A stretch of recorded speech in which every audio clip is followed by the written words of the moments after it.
Chers amis, chers auditeurs, bonjour, Monique Nakache à l'antenne pour Paris Culture et Spectacle. Aujourd'hui est un grand jour car je voudrais vous annoncer pour le 22 janvier 2023 au Centre Rachi l'avant-première d'un film réalisé par Michael Greenspan, produit par Olivier Cohen, Manitou, la parole retrouvée.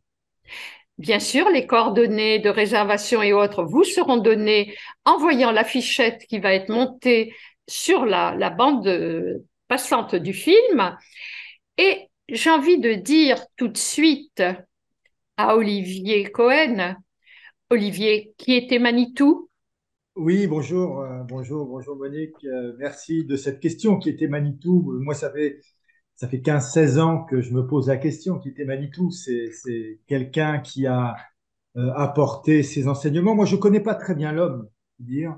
Je connais plus l'enseignant. J'étais très loin de tout ça jusqu'à 40 ans. Je m'intéressais pas du tout à toutes ces histoires, à la Torah, pour le dire clairement.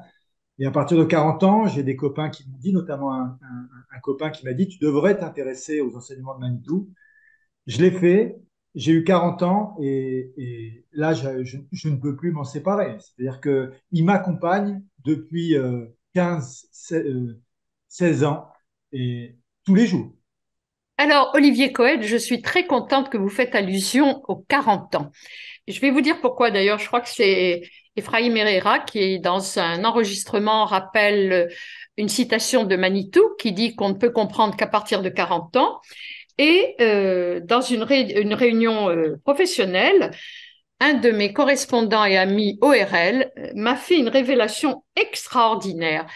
J'ai appris qu'à 40 ans, l'être humain avait un os qui se développait à l'intérieur de l'oreille.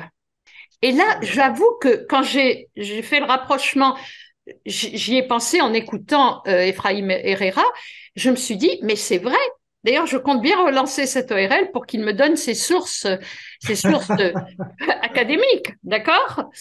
Alors, avant de donner la parole à Michael Greenspan, je voudrais citer il y a un site créé par Olivier Cohen sur Manitou, Manitou l'hébreu, qui est d'une richesse mais incommensurable. Et je dois vous féliciter, Olivier, car je me suis beaucoup inspirée de votre site. Il y a je ne sais pas combien de milliers d'heures d'enregistrement qui sont toutes aussi passionnantes les unes que les autres. Alors maintenant, je passe à Michael Greenspan, à qui je dis bonjour, Michael. Bonjour Monique. Michael, qu'est-ce qui vous a amené, puisque vous êtes jeune aussi bien l'un que l'autre, Michael, qu'est-ce qui vous a amené à travailler sur ce film sur Manitou? Eh bien, la rencontre avec mon ami Olivier, c'est Olivier qui m'a poussé à le faire, je dois l'avouer. Au début, j'étais un peu réticent même. Alors, mon histoire avec Manitou est très ancienne, je vais vous raconter. Mais c'est vrai que j'avais des doutes sur la possibilité de faire un film qui est tellement intime, qui touche tellement à notre identité juive, parce que je sais que c'est difficile, vous savez, dans le monde des médias, de faire passer des choses qui sont comme ça favorables, on va dire, qui montrent sous un jour positif euh, notre héritage juif et Israël, évidemment. Donc je me suis dit, est-ce qu'on va faire encore un film qui ne sera vu que par un petit milieu communautaire? C'était ma réticence.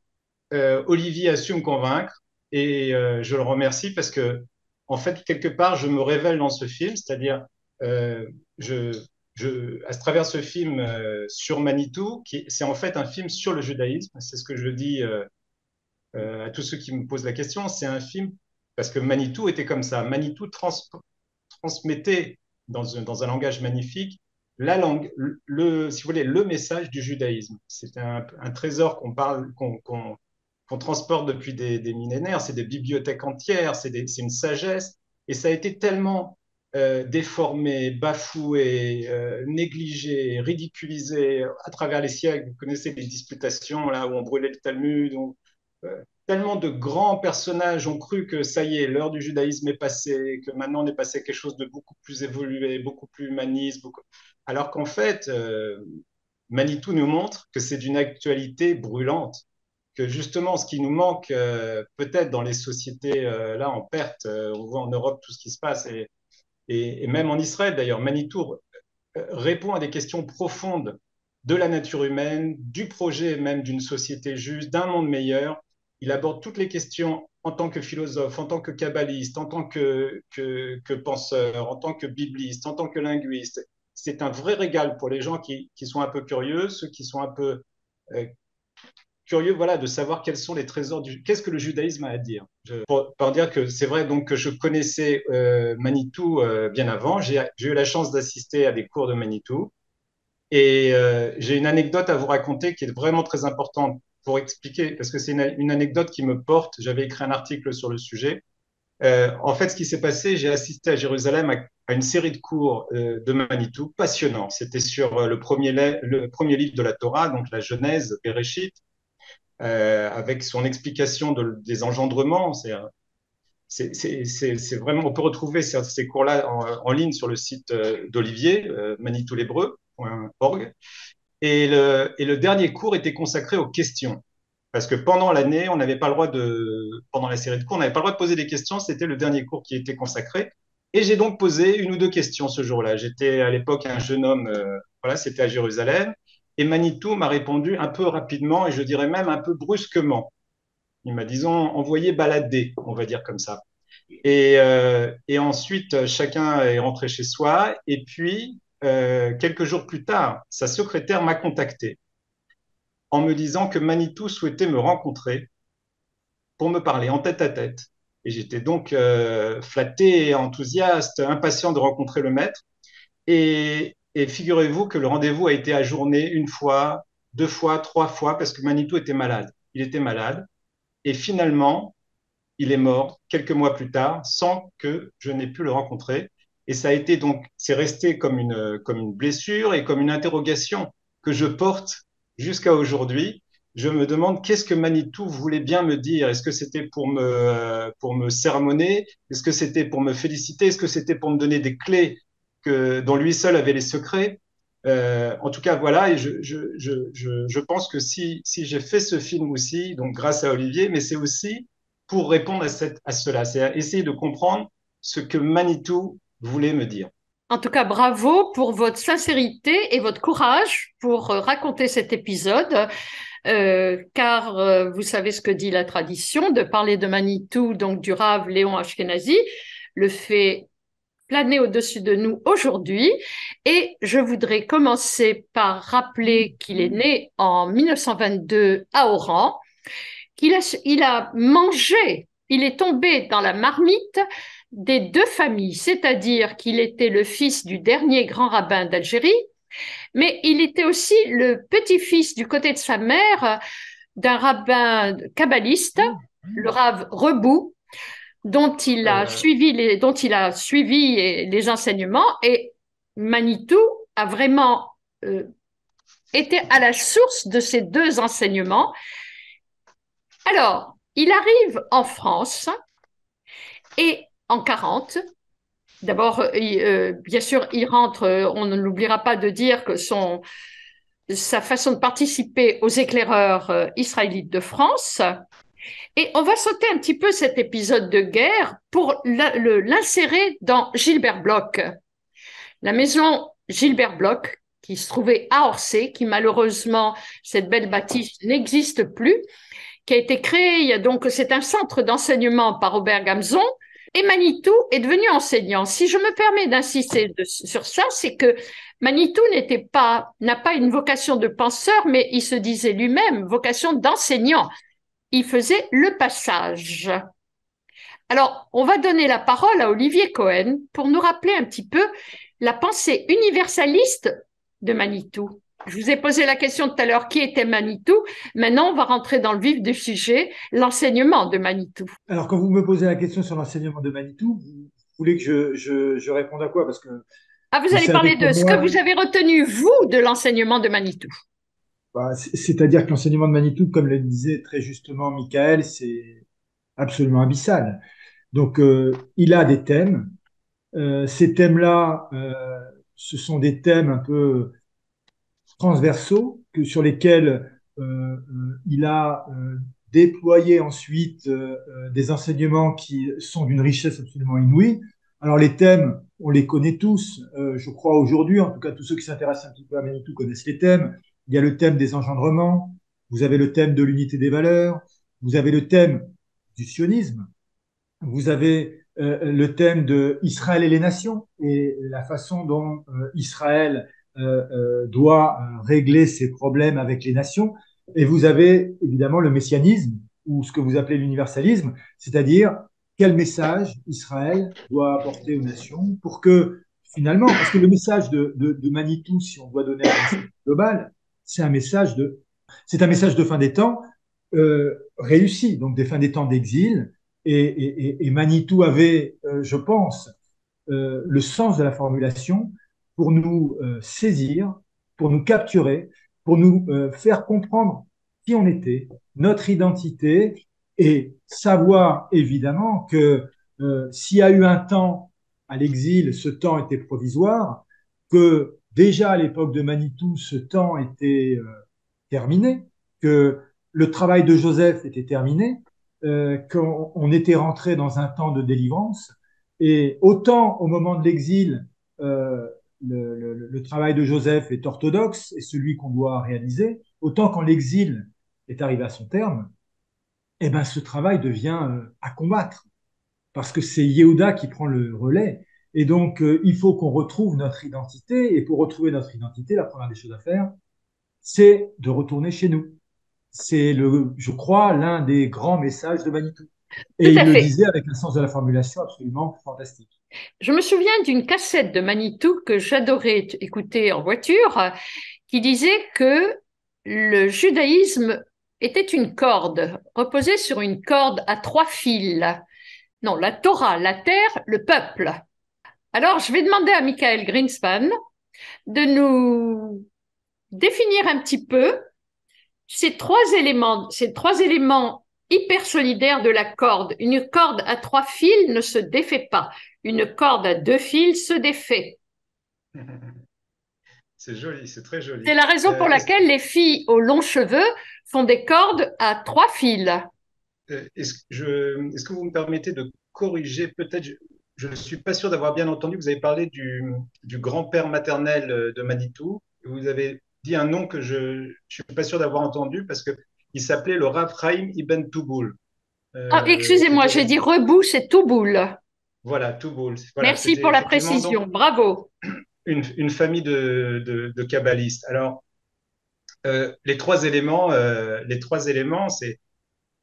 c'est pas Manitou qui les a inventés. En fait, beaucoup de choses qui sont dites par Manitou ne sont pas inventées par Manitou, sont transmises par Manitou. Hein. Donc, ces 3 éléments, le peuple, la Torah et la terre, c'est défendu par tout ce courant du Rav Kook. Voilà, on va dire les religieux sionistes. Bon. Et Manitou raconte que lorsqu'il a rencontré le fils du Rav Kook, le Rav Tzvi Yehuda Kook, donc le fils du grand rabbin Abraham Cohen Cook, il dit qu'il a tout d'un coup compris qu'il y avait vraiment une Torah qui venait d'Israël, qui était différente de la Torah de la diaspora, si vous voulez, qui prend en compte justement tous ces éléments-là. Et ça change même jusqu'à la lecture de la Bible, de la Torah. On lit plus de la même façon parce que, si vous voulez, si on pense que le judaïsme, la Torah s'adresse à l'individu, qu'il s'agit simplement d'une foi individuelle et qu'il y a une série de commandements et que c'est tout, non. La Torah, selon Manitou et selon le Rav Kook, on le dit dans le film, c'est un projet pour Israël et un projet pour l'humanité. C'est extrêmement ambitieux. Donc une philosophie, si vous voulez, une vision du monde, un projet.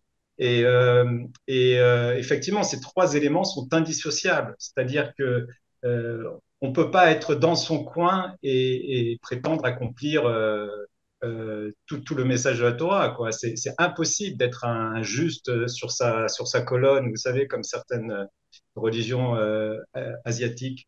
C'est impossible aussi d'être, selon cette théorie, d'être uniquement un nationaliste sans aucune valeur morale.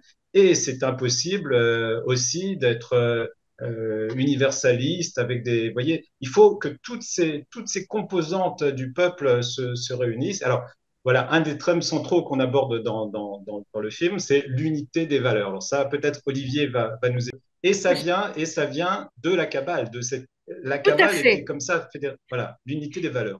Alors, avant de donner la parole à Olivier, vous savez que Manitou avait beaucoup d'humour et je voudrais rappeler une de ses citations. Il y a quelqu'un lors d'un cours qui lui demande, Rav Ashkenazi, est-ce qu'il vaut mieux être religieux, juif religieux à Sarcelles ou On juif peut pas être laïque? normal. Pardon? On peut pas être normal. Exactement. J'ai trouvé ça, cette citation, mais extraordinaire. On peut pas être un jour normaux. Alors maintenant, c'est vous, Olivier, qui allez poursuivre après Michael. Donc, je rappelle que Olivier Cohen est le producteur du film sur Manitou, La parole retrouvée, et Michael Greenspan en est le réalisateur. Donc, on a bien insisté, on a bien mis les racines, les shorashim, les engendrements, toldot, qui se traduit par histoire, mais qui en fait sont les engendrements. Michael nous a bien parlé de la tresse à trois fils. Alors, on poursuit. Non, Michael a répondu à votre question parfaitement. Je compléterai juste ce qu'il a dit en disant que ça fait partie, comme il l'a dit d'ailleurs, des enseignements traditionnels de Manitou. Vous savez que le chiffre 3, c'est là que tout sort du chiffre 3. Et c'est le chiffre 3 qui nous permet d'arriver à l'unité des valeurs. On commence par Abraham qui est du côté Chesed, de la charité. Ensuite, il y a Yitzhak qui est du côté Din. Et ensuite, on a l'unité des valeurs entre les deux, c'est Jacob, la Rachamim. Mais pour répondre peut-être un peu plus précisément à cette unité des valeurs, c'est un enseignement qui est assez connu de nos sages par rapport à ce que vous donnez comme élément le peuple, la terre et la Torah. Vous savez que la gématria d'Israël, c'est la gématria de David, Moshe et Jacob. Jacob, c'est le peuple, Moshe, c'est la Torah, et David, c'est la terre. Et donc, on arrive à l'unité des valeurs. Quand on additionne les guématrias de Moshe, Jacob et David, on arrive à la guématria d'Israël, qui est l'unité des valeurs de notre peuple. C'est un enseignement de Manitou, là encore, je n'invente rien. Et il a tiré ça d'un certain nombre d'enseignements de nos sages. Alors, ce que j'ai apprécié également, et le public va découvrir dans cette avant-première, c'est que vous avez tenu à donner la parole à des élèves de Manitou. Je me dois d'en citer au moins certains.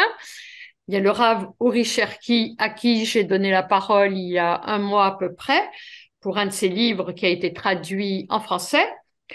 Vous avez donné la parole à son frère également.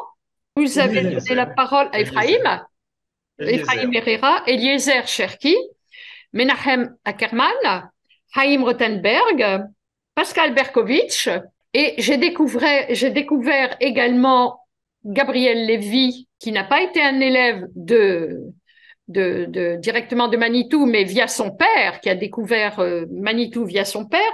J'ai trouvé ça très, très bien et j'avoue que j'ai hâte de voir les réactions du public. Alors, il y a une question qui me taraude. J'aimerais que l'on parle un petit peu de la position de Manitou. Donc Manitou, qui le dit directement, il est devenu l'Ivry. Il est passé. OK, il a fait le bon. Israël et le christianisme et l'islam. Alors, lequel des deux veut prendre le christianisme et lequel des deux veut prendre l'islam? On va prendre les C'est deux et les c'est- deux. Allez, en Non, alternance. Manitou parlait beaucoup des autres religions et pas simplement d'ailleurs des autres religions, il parlait aussi des idéologies ambiantes. Il rappelait justement, on parlait de l'unité des valeurs. Voilà, je vais vous dire quelque chose qui résumait, corrige-moi Olivier si c'est pas conforme exactement, mais il disait il suffit qu'il manque une valeur, donc il y a cette équation très subtile dans l'unité des valeurs, il suffit qu'il en manque une pour que ça soit de l'idolâtrie. Où il suffit qu'on prenne une des valeurs qu'on la divinise pour que ça devienne de l'idolâtrie. Et donc, il rappelait, il était vraiment ouvert aux discussions Il rencontrait beaucoup de prêtres, de religieux, de musulmans, des imams, et il a rencontré le Dalai Lama. Donc il était vraiment, il était dans le dialogue, mais pas dans le dialogue mou que certains prônent. C'est-à-dire, lorsqu'il rencontrait les gens, des autres croyances, philosophies et politiques, etc., il avait le courage de leur dire, voilà en quoi vous faites erreur. Voilà en quoi vous êtes tombé dans l'idolâtrie. Et donc, voilà, cette unité de valeurs qu'on porte dans le judaïsme, c'est-à-dire à la fois la générosité, c'est-à-dire le chesed, voilà, le chesed, de l'autre côté, la justice et la vérité qui est représentée par Jacob, Israël, par l'union de, c'est extrêmement difficile. Ça demande beaucoup d'études. C'est facile à dire comme ça en une phrase qu'il faut, voilà, l'unité des valeurs, mais ça demande d'étudier dans le texte, ça demande de travailler. Et c'est pas simplement au niveau personnel, encore une fois. Il faut que toutes ces valeurs se retrouvent dans la société et idéalement ensuite dans le monde entier. Il dit d'ailleurs quelque part sa grande inquiétude, y compris pour Israël et le peuple juif, de voir une de ses valeurs ébranlée. Alors Olivier Cohen, Manitou et l'islam. Oui, Manitou et l'islam, c'est quand même comme un très très grand sujet. Manitou, on aurait pu faire des séminaires de 10 heures sur Manitou et l'islam. Donc je vais essayer de vous donner deux, trois petites euh, fragments d'enseignement sur Manitou et l'islam pour rejoindre un petit peu ce que disait Michael tout à l'heure.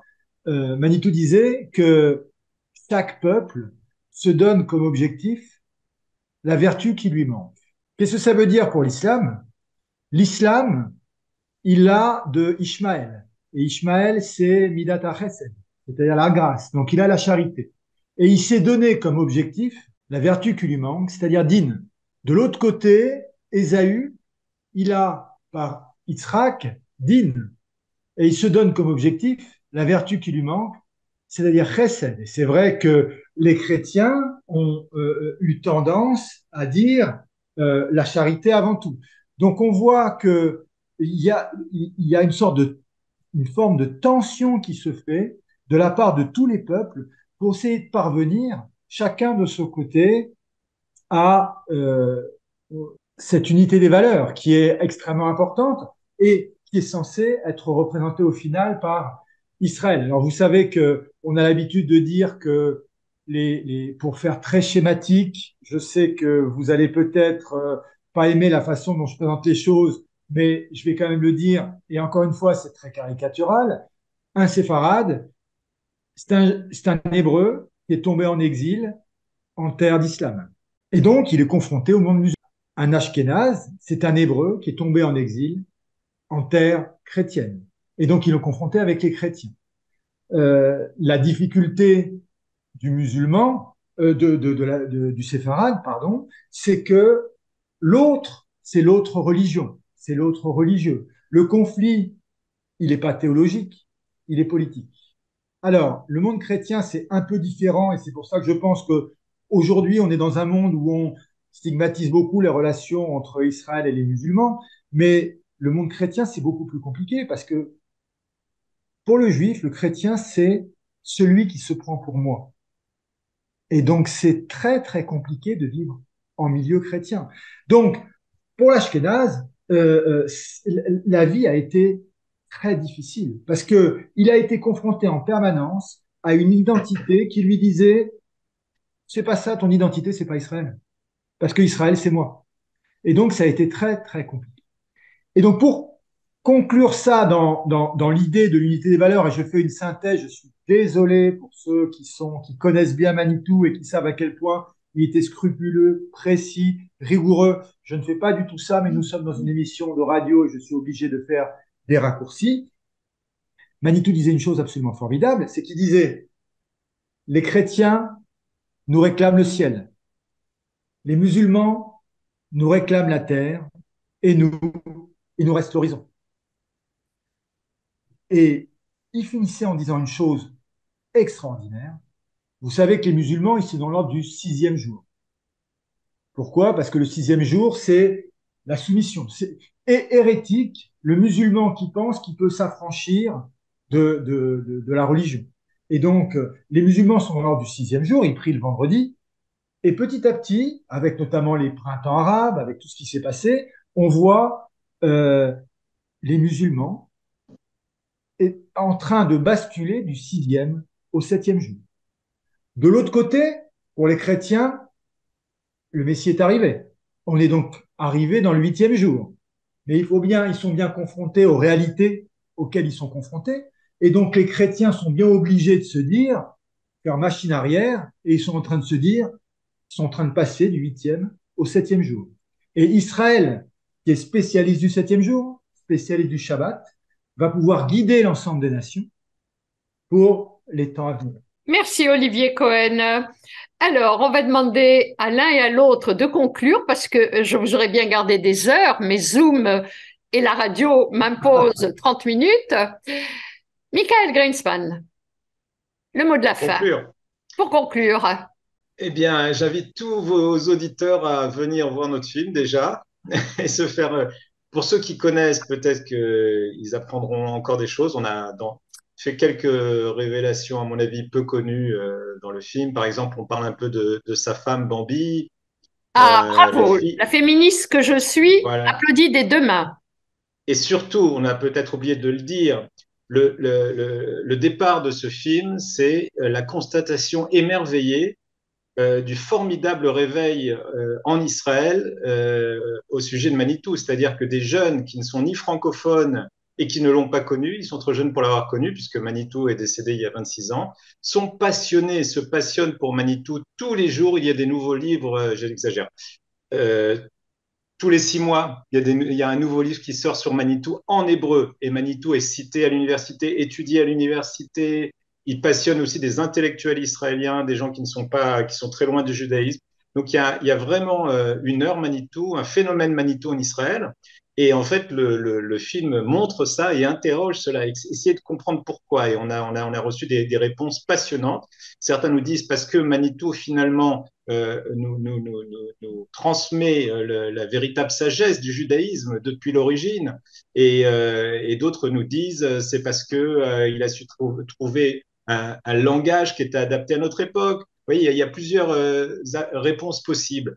En tout cas, voilà, pour conclure, euh, ça me ferait plaisir que les gens, que nos amis juifs ou non juifs d'ailleurs, regardent ce film pour se faire une idée, non pas seulement sur Manitou, encore une fois, mais sur la sagesse multimillénaire qui a été transmise depuis les patriarches, en passant par Rambam, Rashi, toutes les tendances, etc., qui est expliquée, transmise par Manitou. Voilà, c'est mon Merci, rêve, c'est moi. Michael. Voilà. Et je souhaite que beaucoup d'auditeurs se ruent sur le lien de réservation que vous allez avoir, mais que je vous donne déjà my.withevent.com/Manitou, mais ça sera de toute Donc, façon noté, c'est ça?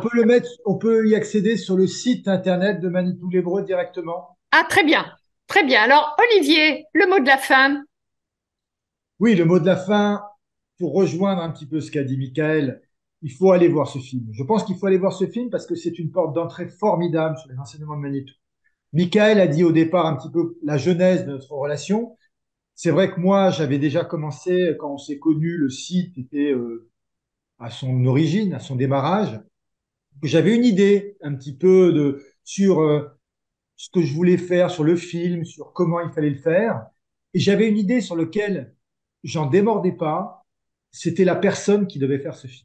Et pour moi, la personne qui devait faire ce film, il n'y en avait pas une autre que Michael. Il a un peu hésité. J'ai tenté ma chance une première fois. Malheureusement, il était sur un film de Chouchani. Et Chouchani aussi, c'est un univers Ah, mais de toute assez façon, dense. Olivier, je l'attends parce que Chouchani, je l'attends aussi, hein. Ah oui, voilà. Donc, c'est un univers assez dense. Et puis, entre-temps, j'ai eu beaucoup de sollicitations de la famille, des proches, de personnes qui me connaissaient, qui connaissaient cette idée, qui m'ont dit, il faut faire ce film. Et moi, je disais, ce film, c'est Michael qui doit le réaliser. Parce que il a la sensibilité, il a l'approche, Oui. il est peut-être pas encore prêt, mais ça va Et il arriver. le sera. Et c'est arrivé, et je pense que c'est vraiment pas objectif de ma part, évidemment, mais je pense que c'est une formidable réussite. En tout cas, les amis, je vous souhaite une avant-première aussi étincelante que les enseignements de Manitou. Merci Olivier Merci Cohen. Monique. Merci beaucoup. Merci Michael Greenspan. Quant à moi, chers amis, Merci. je vous dis à la semaine prochaine. Monique Nakache pour Paris Culture et Spectacle.